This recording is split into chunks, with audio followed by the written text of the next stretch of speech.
श्री गणेशाय नमः। अथ श्री लक्ष्मी नारायण कवचम्। श्री भैरव उवाच। अधुना देवी वक्ष्यामि लक्ष्मी नारायणस्य ते कवचं मन्त्रगर्भं च वज्रपञ्जरकाख्यया। श्रीवज्रपञ्जरं नाम कवचं परमाद्भुतं रहस्यं सर्वदेवानां साधकानां विशेषतः यं धृत्वा भगवान् देवः प्रसीदति परः पुमान्। यस्य धारणमात्रेण ब्रह्मा लोकपितामहः ईश्वरोऽहं शिवो भीमो वासवोऽपि दिवस्पतिः। सूर्यस्तेजो निधिर्देवी चन्द्रमास्तारकेश्वरः। वायुश्च बलवान् लोके वर्णो यादसां पतिः।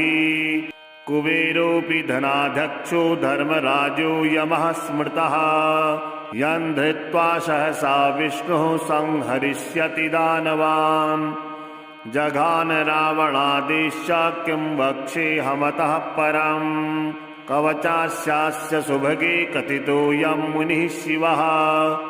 दृष्टुप्छन्दो देवता च लक्ष्मी नारायणो मतः। रमा बीजां पराशक्तिस्तारं कीलकमीश्वरी। भोगापवर्गसिद्ध्यर्थं विनियोग इति स्मृतः। ॐ अस्य श्रीलक्ष्मीनारायणकवचस्य शिवऋषिः दृष्टुप्छन्दः श्रीलक्ष्मीनारायणदेवता। श्रीं बीजं ह्रीं शक्तिः ॐ कीलकं भोगापवर्गसिद्ध्यर्थे पाठे विनियोगः। ध्यानम् पूर्णेन्दुवदनं पीतावसनं कमलासनं लक्ष्म्याश्रितं चतुर्बाहुं लक्ष्मीनारायणं भजे। ॐ वासुदेवोऽवतु मे मस्तकं सशिरोरुहं। ह्रीं ललाटं सदा पातु लक्ष्मी विष्णुः समन्ततः। हसौ नेत्रे वताला लक्ष्मी गोविन्दो जगतां पतिः। ह्रीं नासां सर्वदा पातु लक्ष्मी दामोदरः प्रभुः। श्रीं मुखं सततं पातु देवो लक्ष्मी त्रिविक्रमः। लक्ष्मी कण्ठं सदा पातु देवो लक्ष्मी जनार्दनः। नारायणाय बाहू मे पातु लक्ष्मी गदाग्रजः। नमः पार्श्वौ सदा पातु लक्ष्मी नन्देकनन्दनः। अं आं इं इं पातु वक्षो ॐ लक्ष्मी त्रिपुरेश्वरः। ॐ ॐ ह्रीं ह्रीं पातु कुक्षिं ह्रीं लक्ष्मी गरुडध्वजः। ल्रीं ल्रीं ऐं ऐं पातु पृष्ठां हसौ लक्ष्मी नृसिंहकः। ॐ ॐ अं अः पातु नाभिं ह्रीं लक्ष्मी विष्टरस्रवः। कं खं गं घं गुदं पातु श्रीं लक्ष्मी कैटभान्तकः। चं छं जं झं पातु शिश्नं लक्ष्मी लक्ष्मीश्वरः प्रभुः। टं ठं डं ढं कटिं पातु नारायणाय नायकः। तं थं दं धं पातु चोरु नमो लक्ष्मी जगत्पतिः। पं फं बं भं पातु जानु ॐ ह्रीं लक्ष्मी चतुर्भुजः। यं रं लं वं पातु जङ्घे हसौ लक्ष्मी गदाधरः। शं सं सं हं पातु गुल्फौ ह्रीं श्रीं लक्ष्मी रथाङ्गभृत्। लं क्षः पादौ सदा पातु मूलं लक्ष्मी सहस्रपात्। ङं ङं गणं नं मा मे पातु लक्ष्मी सह सकलं वपुः। इन्द्रो मां पूर्वतः पातु वह्नि वह्नौ सदावतु। यमो मां दक्षिणे पातु नैऋत्यां निरतिश्च वरुणः पश्चिमेव्यान् मां वायवेवतु मां मरु। उत्तरे धनदः पायात् ऐशायामी सरोवतु। वज्रशक्ति दंड खड्ग पाशयष्टि ध्वजाङ्किता सशूलाः सर्वदा पान्तु दिगीषा परमार्थदा अनन्तः पातग्धो नित्यमूर्धे ब्रह्मवतास्य माम् दश दिक्षु सदा पातु लक्ष्मीनारायणः प्रभुः प्रभाते पातु मां विष्णुर्मध्याह्ने वासुदेवकः दामोदरो व्यातात् सायं निषादो नरसिंहकः सङ्कर्षणोर्धरात्रे व्यात् प्रभाते व्यात्रिविक्रमः अनिरुद्धः सर्वकालं वीक्षक्सेनस्य सर्वतः रणे राजकुले द्यूते विवादे शत्रुसङ्कटे ॐ ह्रीं ह्सौः ह्रीं श्रीं मूलं लक्ष्मीनारायणोऽवतु इदीदं कवचं दिव्यं वज्रपञ्जरकाविधाम्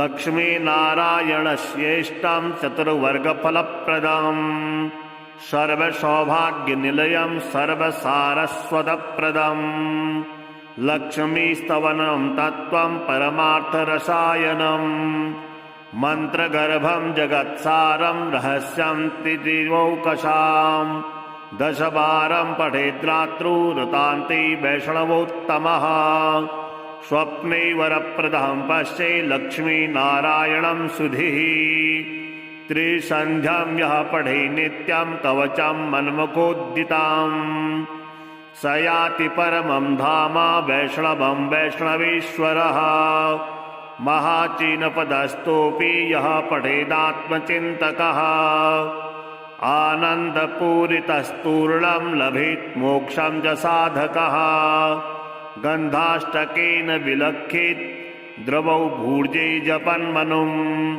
पीतसूत्रेण संवेष्ट्य संवर्णेनाथ वेष्टयेत् धारयेत् गुटिकां मूर्धन्ये लक्ष्मीनारायणं स्मरन् रणे रिपुन् विजित्याशु कल्याणी गृहमाविशेत् वन्ध्या वा काकवन्ध्या वा मृतवत्स्या च याङ्गना सा वन्धीयान् कण्ठदेशे लभेत् पुत्राश्चिरायुषः गुरुपदे शतो धृत्वा गुरुं ध्यात्वा मनुं जपन् वर्णलक्षपुरश्चर्या फलमाप्नोति साधकः बहुनोक्तेन किं देवी कवचाशास्य पार्वती नानेन न सिद्धिः स्यान्मन्त्रस्यास्य महेश्वरी सर्वागमस्य रहस्याढ्यं तत्त्वा तत्त्वं परात्परम् अभक्ताय न दातव्यं कुचलाय दुरात्मने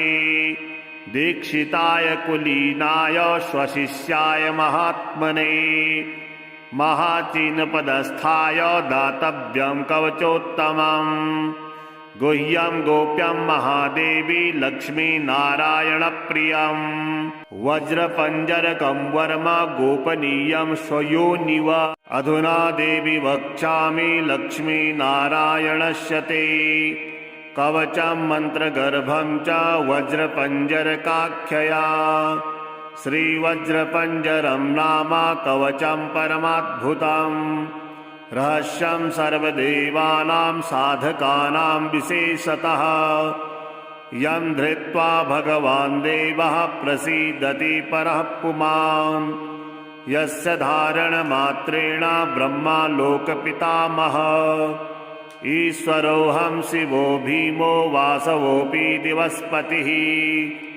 सूर्यस्तेजो निधिर्देवी चन्द्रमास्तारकेश्वरः वायुश्च बलवान् लोके वर्णो यादसां पतिः कुबेरोऽपि धनाध्यक्षो धर्मराजो यमः स्मृतः यं धृत्वा सहसा विष्णुः संहरिष्यति दानवान् जघान रावणादेश्च किं वक्ष्येऽहमतः परम् कवचास्यास्य सुभगे कथितोऽयं मुनिः शिवः दृष्टुप्छन्दो देवता च लक्ष्मीनारायणो मतः रमा बीजां पराशक्तिस्तारं कीलकमीश्वरी भोगापवर्गसिद्ध्यर्थं विनियोग इति स्मृतः ॐ अस्य श्रीलक्ष्मीनारायणकवचस्य शिवऋषिः त्रिष्टुप्छन्दः श्रीलक्ष्मीनारायणदेवता श्रीं बीजां ह्रीं शक्तिः ॐ कीलकां भोगापवर्गसिद्ध्यर्थे पाठे विनियोगः ध्यानं पूर्णेन्दुवदनं पीतावसनं कमलासनं लक्ष्म्याश्रितं चतुर्बाहुं लक्ष्मीनारायणं भजे। ॐ वासुदेवोऽवतु मे मस्तकं सशिरोरुहां ह्रीं ललाटं सदा पातु लक्ष्मी विष्णुः समन्ततः हसौ नेत्रे वताला लक्ष्मी गोविन्दो जगतां पतिः ह्रीं नासां सर्वदा पातु लक्ष्मी दामोदरः प्रभुः श्रीं मुखं सततं पातु देवो लक्ष्मी त्रिविक्रमः लक्ष्मीकण्ठं सदा पातु देवो लक्ष्मी जनार्दनः नारायणाय बाहू मे पातु लक्ष्मी गदाग्रजः नमः पार्श्वो सदा पातु लक्ष्मी नन्देकनन्दनः अं आं इं इं पातु वक्षो ॐ लक्ष्मी त्रिपुरेश्वरः ॐ ॐ ह्रीं ह्रीं पातु कुक्षिं ह्रीं लक्ष्मी गरुडध्वजः ल्रीं ल्रीं ऐं ऐं पातु पृष्ठां हसौ लक्ष्मी नृसिंहकः ॐ औं अं अः पातु नाभिं ह्रीं लक्ष्मी विष्टरस्रवः कं खं गं घं गुदं पातु श्रीं लक्ष्मी कैटभान्तकः चं छं जं झं पातु शिश्नां लक्ष्मी लक्ष्मीश्वरः प्रभुः टं ठं डं ढं कटिं पातु नारायणाय नायकः तं थं दं धं पातु चोरु नमो लक्ष्मी जगत्पतिः पं फं बं भं पातु जानु ॐ ह्रीं लक्ष्मी चतुर्भुजः यं रं लं वं पातु जङ्घे हसौ लक्ष्मी गदाधरः शं सं सं हं पातु गुल्फौ ह्रीं श्रीं लक्ष्मी रथाङ्गभृत् लं क्षः पादौ सदा पातु मूलं लक्ष्मी सहस्रपात् ङं ङं ङं ङं मामे पातु लक्ष्मी सह सकलं वपुः इन्द्रो मां पूर्वतः पातु वह्नि वह्नौ सदावतु यमो मां दक्षिणे पातु नैऋत्यां निरतिश्च मां वरुणः पश्चिमेऽव्यान् मां वायवेवतु मां मरु उत्तरे धनदः पायात् ऐशान्यामी सरोवतु वज्रशक्ति दण्डखड्ग पाशयष्टि ध्वजाङ्किता सशूलाः सर्वदा पान्तु दिगीषा परमार्थदा अनन्तः पातग्धो नित्यमूर्धे ब्रह्मवतास्य माम् दश दिक्षु सदा पातु लक्ष्मी नारायणः प्रभुः प्रभाते पातु मां विष्णुर्मध्याह्ने वासुदेवकः दामोदरो व्यातात् सायं निषादो नरसिंहकः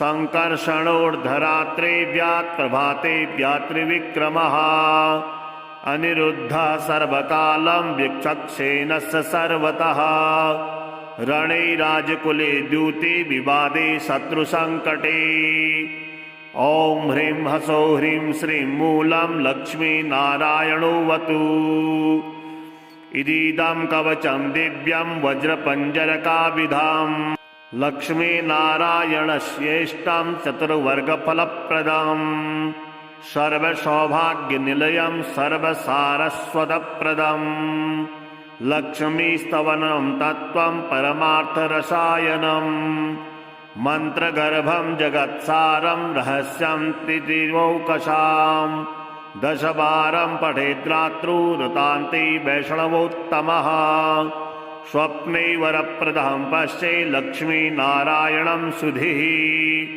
त्रिसन्ध्यां यः पठे नित्यं कवचं मन्मुखोद्दिताम् स याति परमं धाम वैष्णवं वैष्णवेश्वरः महाचीनपदस्थोऽपि यः पठेदात्मचिन्तकः आनन्दपूरितस्तूर्णं लभेत् मोक्षं च साधकः गन्धाष्टकेन विलक्षेत् द्रवौ भूर्जे जपन्मनुं पीतसूत्रेण संवेष्ट्य संवर्णेनाथ वेष्टयेत् धारयेत् गुटिकां मूर्धन्ये लक्ष्मीनारायणं स्मरन् रणे रिपुन् विजित्याशु कल्याणी गृहमाविशेत् वन्ध्या वा काकवन्ध्या वा मृतवत्स्या च याङ्गना सा वन्धीयान् कण्ठदेशे लभेत् पुत्राश्चिरायुषः गुरुपदे शतो धृत्वा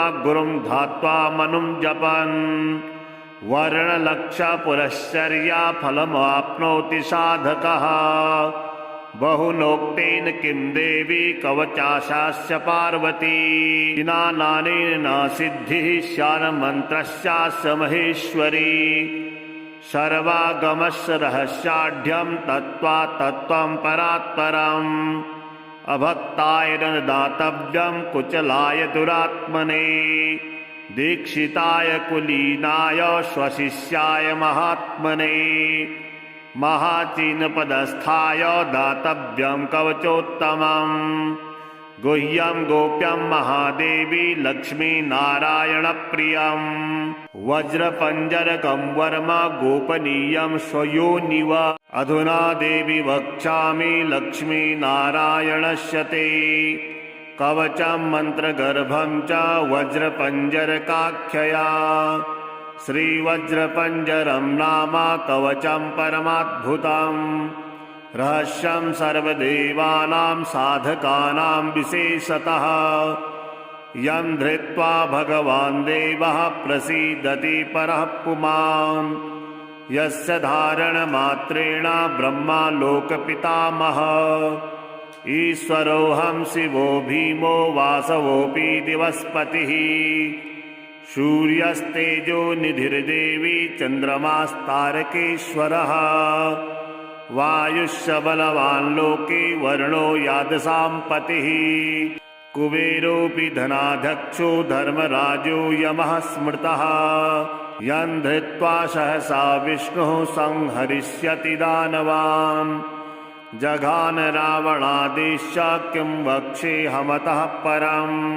कवचास्यास्य सुभगे कथितोऽयं मुनिः शिवः दृष्टुप्छन्दो देवता च लक्ष्मीनारायणो मतः रमा बीजां पराशक्तिस्तारं कीलकमीश्वरी भोगापवर्गसिद्ध्यर्थं विनियोग इति स्मृतः ॐ अस्य श्रीलक्ष्मीनारायणकवचस्य शिवऋषिः त्रिष्टुप्छन्दः श्रीलक्ष्मीनारायणदेवता श्रीं बीजां ह्रीं शक्तिः ॐ कीलकां भोगापवर्गसिद्ध्यर्थे पाठे विनियोगः ध्यानम् पूर्णेन्दुवदनं पीतावसनं कमलासनं लक्ष्म्याश्रितं चतुर्बाहुं लक्ष्मीनारायणं भजे ॐ वासुदेवोऽवतु मे मस्तकं सशिरोरुहां ह्रीं ललाटं सदा पातु लक्ष्मी विष्णुः समन्ततः हसौ नेत्रे वताला लक्ष्मी गोविन्दो जगतां पतिः ह्रीं नासां सर्वदा पातु लक्ष्मी दामोदरः प्रभुः श्रीं मुखं सततं पातु देवो लक्ष्मी त्रिविक्रमः लक्ष्मीकण्ठं सदा पातु देवो लक्ष्मी जनार्दनः नारायणाय बाहू मे पातु लक्ष्मी गदाग्रजः नमः पार्श्वौ सदा पातु लक्ष्मी नन्देकनन्दनः आं आं इं इं पातु वक्षो ॐ लक्ष्मी त्रिपुरेश्वरः ॐ ॐ ह्रीं ह्रीं पातु कुक्षिं ह्रीं लक्ष्मी गरुडध्वजः ल्रीं ल्रीं ऐं ऐं पातु पृष्ठां हसौ लक्ष्मी नृसिंहकः ॐ ॐ अं अः पातु नाभिं ह्रीं लक्ष्मी विष्टरस्रवः कं खं गं घं गुदं पातु श्रीं लक्ष्मी कैटभान्तकः चं छं जं झं पातु शिष्णं लक्ष्मी लक्ष्मीश्वरः प्रभुः टं ठं डं ढं कटिं पातु नारायणाय नायकः तं थं दं धं पातु चोरु नमो लक्ष्मी जगत्पतिः पं फं बं भं पातु जानु ॐ ह्रीं लक्ष्मी चतुर्भुजः यं रं लं वं पातु जङ्घे हसो लक्ष्मी गदाधरः शं सं सं हं पातु गुल्फौ ह्रीं श्रीं लक्ष्मी रथाङ्गभृत् लं क्षः पादौ सदा पातु मूलं लक्ष्मी सहस्रपात् ङं ङं गणं नं मा मे पातु लक्ष्मी सह सकलं वपुः इन्द्रो मां पूर्वतः पातु वह्नि वह्नौ सदावतु यमो मां दक्षिणे पातु नैऋत्यां निरतिश्च माम् वरुणः पश्चिमेऽव्यान् मां वायवेवतु मां मरु उत्तरे धनदः पायात् ऐशायामी सरोवतु वज्रशक्ति दंड खड्ग पाशयष्टि ध्वजांकिता सशूलाः सर्वदा पान्तु दिगीषा परमार्थदा अनन्तः पातग्धो नित्यमूर्धे ब्रह्मवताश्यमाम् दश दिक्षु सदा पातु लक्ष्मी नारायणः प्रभुः प्रभाते पातु मां विष्णुर्मध्याह्ने वासुदेवकः दामोदरो व्यातात् सायं निषादो नरसिंहकः संकर्षणोर्धरात्रे व्यात् प्रभाते व्यात्रिविक्रमः अनिरुद्धः सर्वकालं विचक्षेणस्य सर्वतः रणे राजकुले द्यूते विवादे शत्रुसङ्कटे ॐ ह्रीं हसो ह्रीं श्रीं मूलं लक्ष्मी नारायणोऽवतु इदीदं कवचं दिव्यं वज्रपञ्जरकाविधाम् लक्ष्मी नारायणस्येष्टं चतुर्वर्गफलप्रदम् सर्वसौभाग्यनिलयं सर्वसारस्वतप्रदम् लक्ष्मीस्तवनं तत्त्वं परमार्थरसायनम् मन्त्रगर्भं जगत्सारं रहस्यं त्रिदिवौकशाम् दशवारं पठेद्रात्रौ रतान्ते वैष्णवोत्तमः स्वप्ने वरप्रदं पश्ये लक्ष्मी नारायणं सुधीः त्रिसन्ध्यां यः पठे नित्यं कवचं मन्मुखोद्दिताम् स याति परमं धाम वैष्णवं वैष्णवेश्वरः महाचीनपदस्थोऽपि यः पठेदात्मचिन्तकः आनन्दपूरितस्तूर्णं लभेत् मोक्षं च साधकः गन्धाष्टकेन विलक्षेत् द्रवौ भूर्जे जपन्मनुम् पीतसूत्रेण संवेष्ट्य संवर्णेनाथ वेष्टयेत् धारयेत् गुटिकां मूर्धन्ये लक्ष्मी नारायणं स्मरन् रणे रिपुन् विजित्याशु कल्याणी गृहमाविशेत् वन्ध्या वा काकवन्ध्या वा मृतवत्स्या च याङ्गना सा वन्धीयान् कण्ठदेशे लभेत् पुत्राश्चिरायुषः गुरुपदे शतो धृत्वा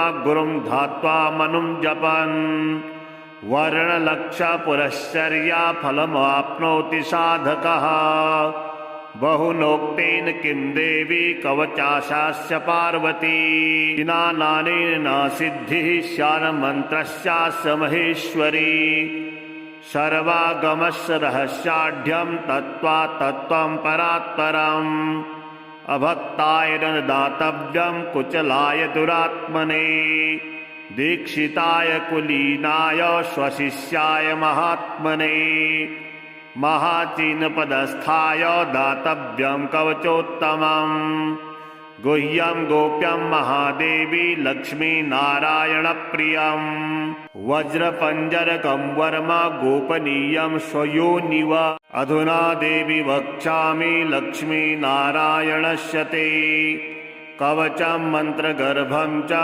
वज्रपञ्जरकाख्यया श्रीवज्रपञ्जरं नाम कवचं परमाद्भुतम् रहस्यं सर्वदेवानां साधकानां विशेषतः यं धृत्वा भगवान् देवः प्रसीदति परः पुमान् यस्य धारणमात्रेण ब्रह्मा लोकपितामहः ईश्वरोऽहं शिवो भीमो वासवोऽपि दिवस्पतिः सूर्यस्तेजो निधिर्देवी चन्द्रमास्तारकेश्वरः वायुश्च बलवान् लोके वरुणो यादसां पतिः कुबेरोऽपि धनाध्यक्षो धर्मराजो यमः स्मृतः यं धृत्वा सहसा विष्णुः संहरिष्यति दानवान् जघान रावणादेश्च किं वक्ष्येऽहमतः परम्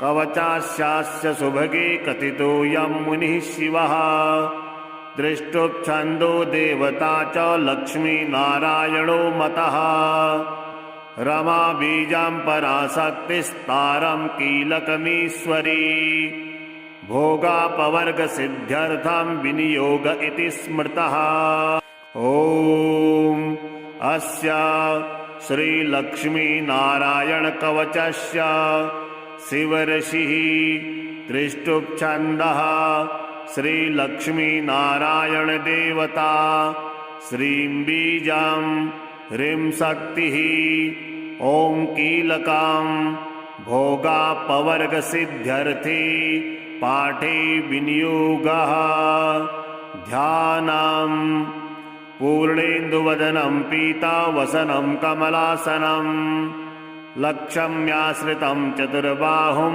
लक्ष्मीनारायणं भजे ॐ वासुदेवोऽवतु मे मस्तकं शशिरोरुहां ह्रीं ललाटं सदा पातु लक्ष्मी विष्णुः समन्ततः हसौ नेत्रे वताला लक्ष्मी गोविन्दो जगतां पतिः ह्रीं नासां सर्वदा पातु लक्ष्मी दामोदरः प्रभुः श्रीं मुखं सततं पातु देवो लक्ष्मी त्रिविक्रमः लक्ष्मीकण्ठं सदा पातु देवो लक्ष्मी जनार्दनः नारायणाय बाहू मे पातु लक्ष्मी गदाग्रजः नमः पार्श्वो सदा पातु लक्ष्मी नन्देकनन्दनः अं आं इं इं पातु वक्षो ॐ लक्ष्मी त्रिपुरेश्वरः ॐ ॐ ह्रीं ह्रीं पातु कुक्षिं ह्रीं लक्ष्मी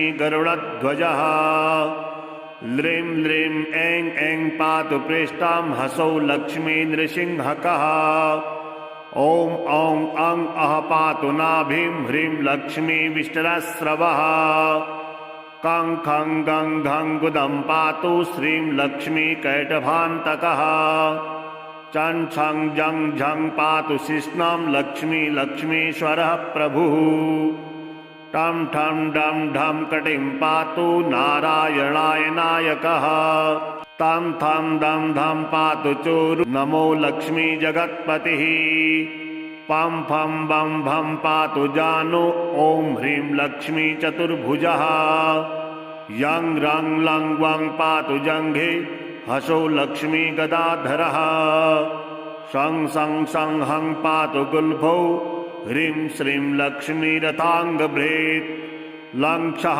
पादौ सदा पातु मूलं लक्ष्मी सहस्रपात् ङं ङं गणं नं मामे पातु लक्ष्मी सह सकलं वपुः इन्द्रो मां पूर्वतः पातु वह्नि वह्नौ सदावतु यमो मां दक्षिणे पातु नैऋत्यां निरतिश्च माम् वरुणः पश्चिमेभ्यां मां वायवेवतु मां मरु उत्तरे धनदः पायात् ऐशान्यामी सरोवतु वज्रशक्ति दण्डखड्ग पाशयष्टि ध्वजाङ्किता सशूलाः सर्वदा पान्तु दिगीषा परमार्थदा अनन्तः पातग्धो नित्यमूर्धे ब्रह्मवतास्य माम् दश दिक्षु सदा पातु लक्ष्मीनारायणः प्रभुः प्रभाते पातु मां विष्णुर्मध्याह्ने वासुदेवकः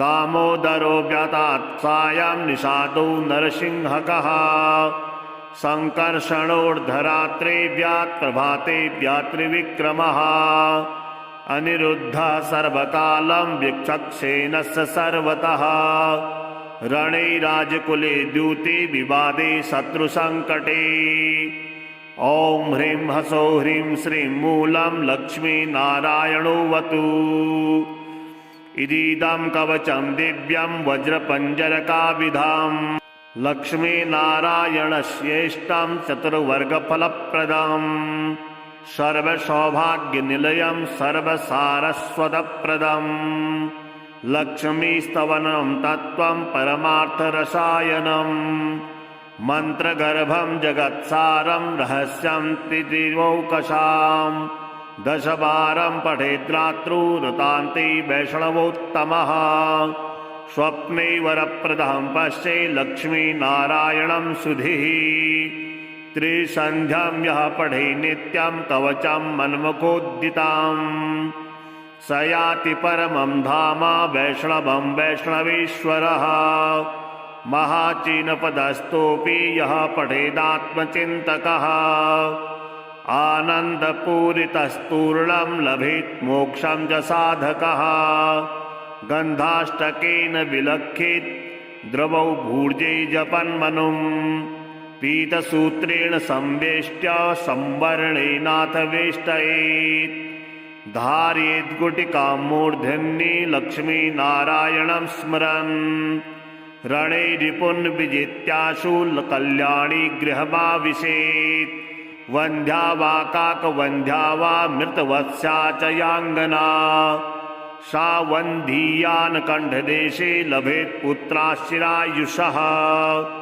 गुरुपदे शतो धृत्वा गुरुं ध्यात्वा मनुं जपन् वर्णलक्षपुरश्चर्या फलमाप्नोति साधकः बहुनोक्तेन किं देवी कवचाशास्य पार्वती नानेन न सिद्धिः स्यान्मन्त्रस्यास्य महेश्वरी सर्वागमस्य रहस्याढ्यं तत्त्वा तत्त्वं परात्परम् अभक्ताय न दातव्यं कुचलाय दुरात्मने दीक्षिताय कुलीनाय स्वशिष्याय महात्मने महाचीनपदस्थाय दातव्यं कवचोत्तमं गुह्यं गोप्यं महादेवी लक्ष्मीनारायणप्रियं वज्रपञ्जरकं वर्म गोपनीयं स्वयोनिव अधुना देवी वक्ष्यामि लक्ष्मीनारायणस्य ते कवचं मन्त्रगर्भं च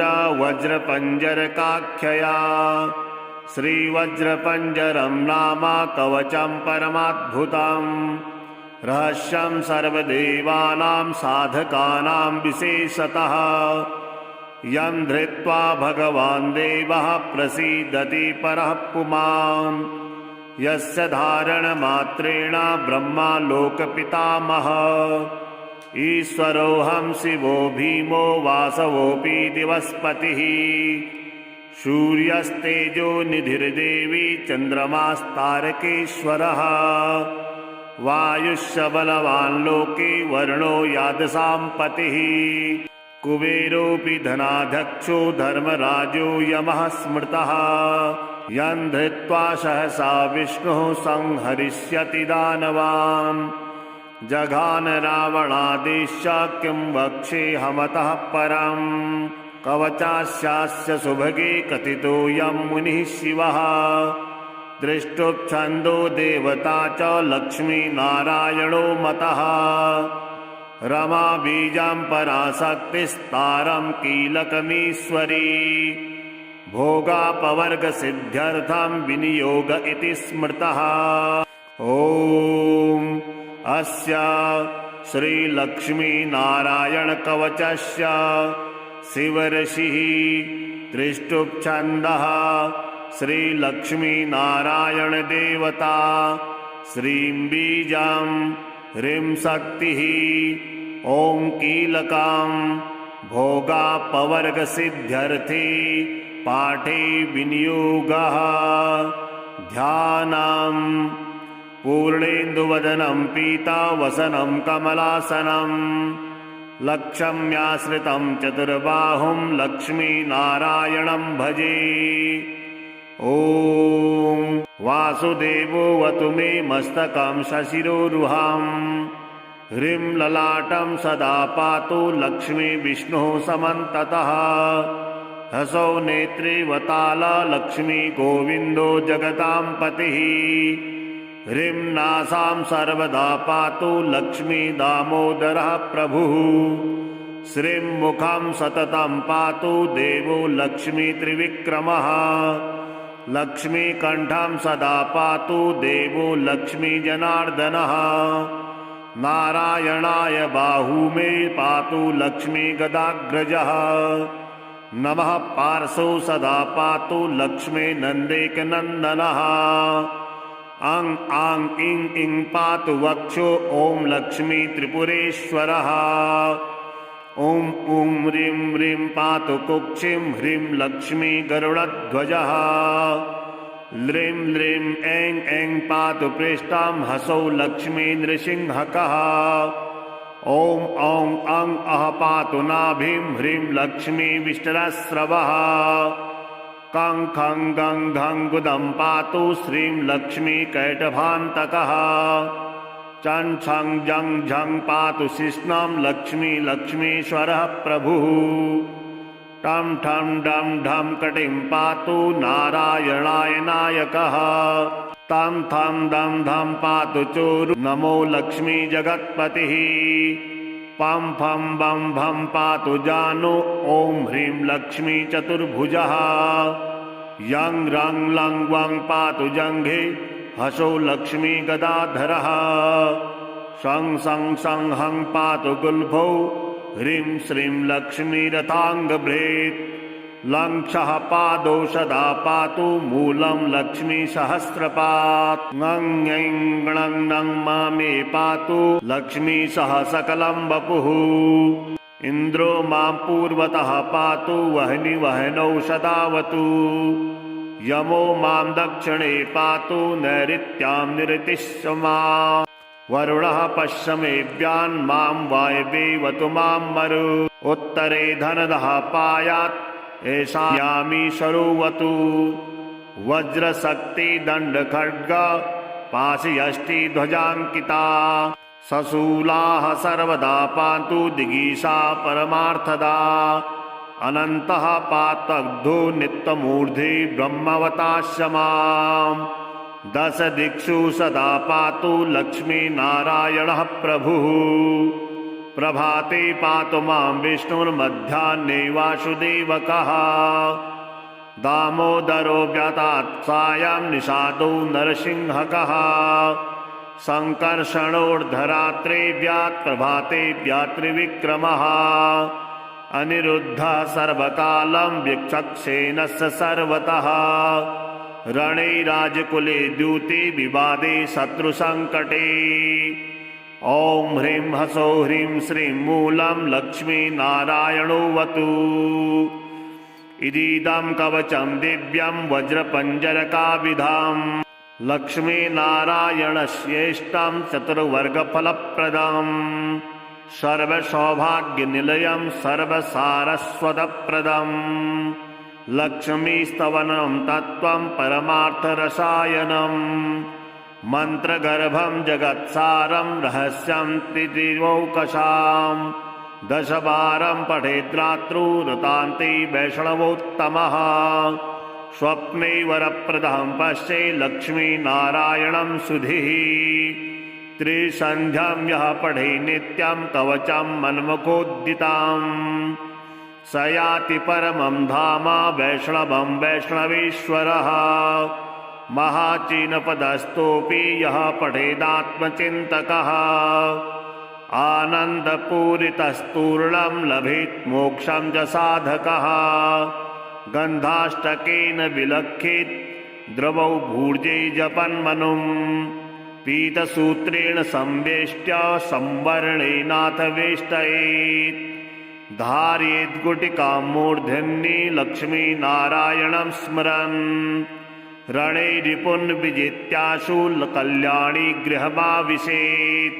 वन्ध्या वा काकवन्ध्या वा मृतवत्स्या च याङ्गना सा वन्धीयान् कण्ठदेशे लभेत् पुत्राश्चिरायुषः गुरुपदे सतो धृत्वा गुरुं ध्यात्वा मनुं जपन् वर्णलक्षपुरश्चर्या फलमाप्नोति साधकः बहुनोक्तेन किं देवी कवचाशास्य पार्वती स्नानेन न सिद्धिः स्यान्मन्त्रस्यास्य महेश्वरी सर्वागमस्य रहस्याढ्यं तत्त्वा तत्त्वं परात्परम् अभक्ताय न दातव्यं कुचलाय दुरात्मने दीक्षिताय कुलीनाय स्वशिष्याय महात्मने महाचीनपदस्थाय दातव्यं कवचोत्तमम् गुह्यं गोप्यं महादेवी लक्ष्मी नारायणप्रियम्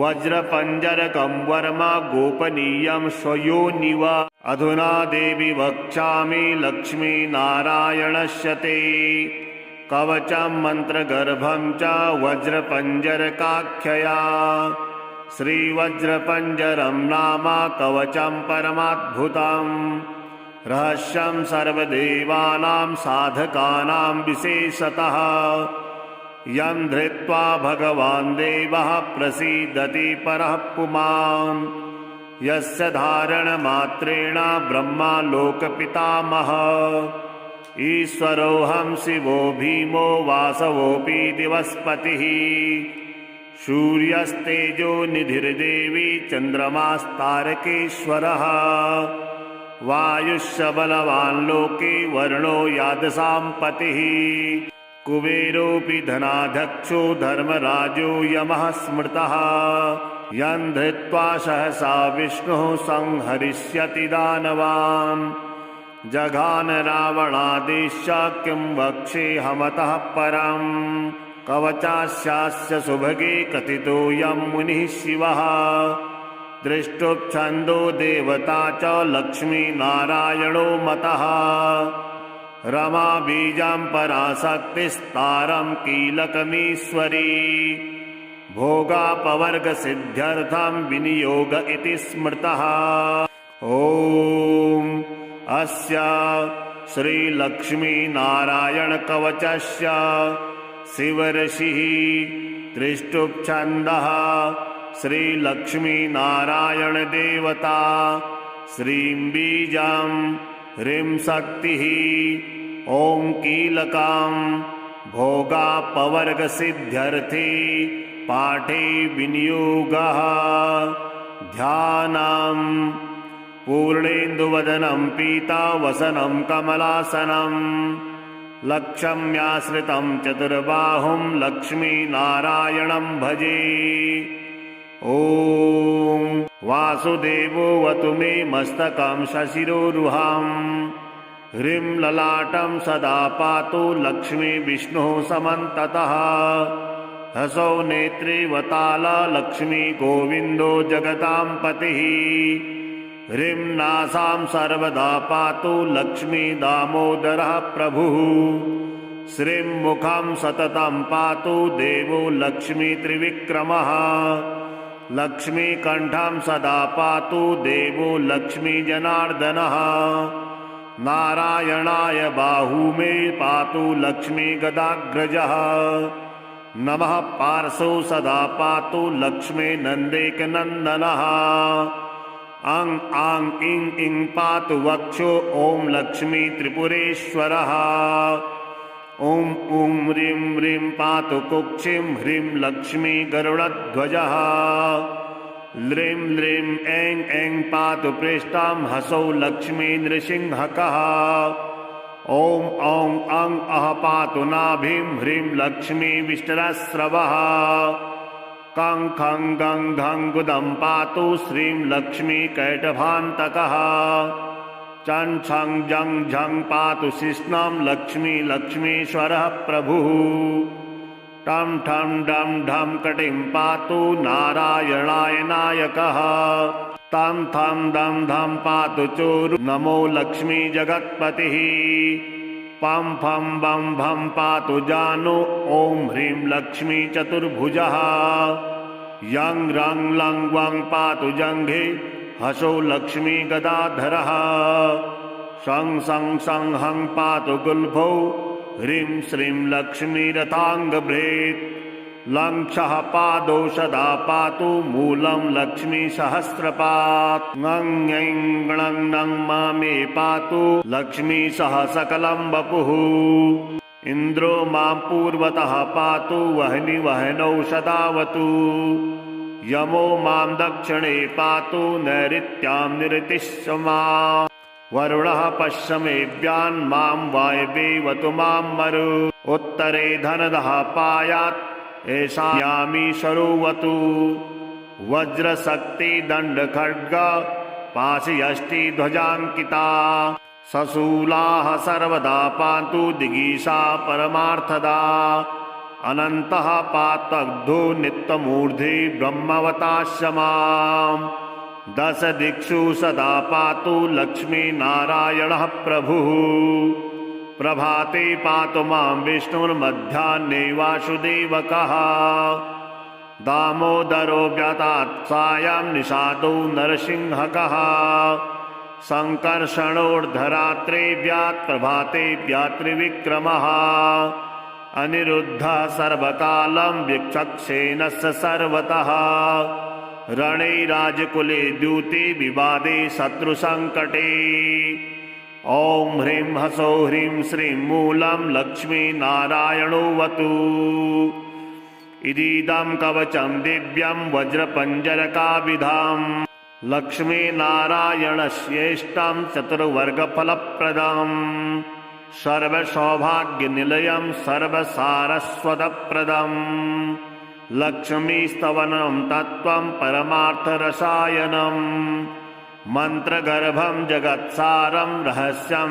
त्रिदिवौकशाम् दशवारं पठेद्रात्रौ रतान्ते वैष्णवोत्तमः स्वप्ने वरप्रदं पश्ये लक्ष्मीनारायणं सुधीः त्रिसन्ध्यां यः पठे नित्यं कवचं मन्मुखोद्दिताम् स याति परमं धाम वैष्णवं वैष्णवेश्वरः महाचीनपदस्थोऽपि यः पठेदात्मचिन्तकः आनन्दपूरितस्तूर्णं लभेत् मोक्षं च साधकः गन्धाष्टकेन विलक्षेत् द्रवौ भूर्जे जपन्मनुम् पीतसूत्रेण संवेष्ट्य संवर्णेनाथ वेष्टयेत् धारयेत् गुटिकां मूर्धन्ये लक्ष्मीनारायणं स्मरन् रणे रिपुन् विजित्याशु कल्याणी गृहमाविशेत्